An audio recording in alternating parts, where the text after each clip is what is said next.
അതായത് ട്രംപിന് മുമ്പിൽ ഒരു അടിമയായി മോദി മാറുവാണോ? അങ്ങനെ തോന്നുന്നുണ്ടോ? അങ്ങനൊന്നുമല്ല. ആരും ആരുടെ അടിമയൊന്നുമല്ല. പക്ഷേ മോദി അവിടെ നമ്മളവിടെ ചിന്തിക്കണം. എനിക്ക് അവിടെ മോദി മറ്റൊരിടത്ത് ചിന്തിച്ചത് കുറച്ചും കൂടെ വിശാല അർത്ഥത്തിലാണ് മോദി അതിനെ കണ്ടത്. അദ്ദേഹത്തിന് വേണമെങ്കിൽ ഇത് ചെയ്യാം, അതിനുള്ള ശേഷി ഇന്ത്യ മഹാരാജ്യത്തിനുണ്ട്.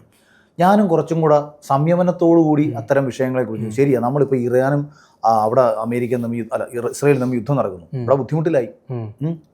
ഇന്ത്യയും പാകിസ്ഥാനും തമ്മിലുള്ള യുദ്ധം നീണ്ടുപോയിരുന്നെങ്കിൽ ഇവിടെ കുറച്ചും കൂടെ ബാധിച്ചാൽ. മോദി എന്ന് പറയുന്ന മനുഷ്യൻ ചിന്തിച്ചത് എന്താണെന്നറിയാമോ? തൽക്കാലം ഇവിടുത്തെ ഒരു നയതന്ത്രം സ്വീകരിക്കാം. കാര്യം ഇന്ത്യ വളർന്നുകൊണ്ടിരിക്കുന്ന രാജ്യമാണ്. നഷ്ടപ്പെടാനൊന്നും ഇല്ലാത്തവനാണ് അപ്പുറത്ത്. അവനില്ല നമ്മുടെ ഹൈദ്രോസ് കാണിക്കുന്നവനെ കിടന്ന് വേലത്തരം കാണിച്ചുകൊണ്ടിരിക്കുക.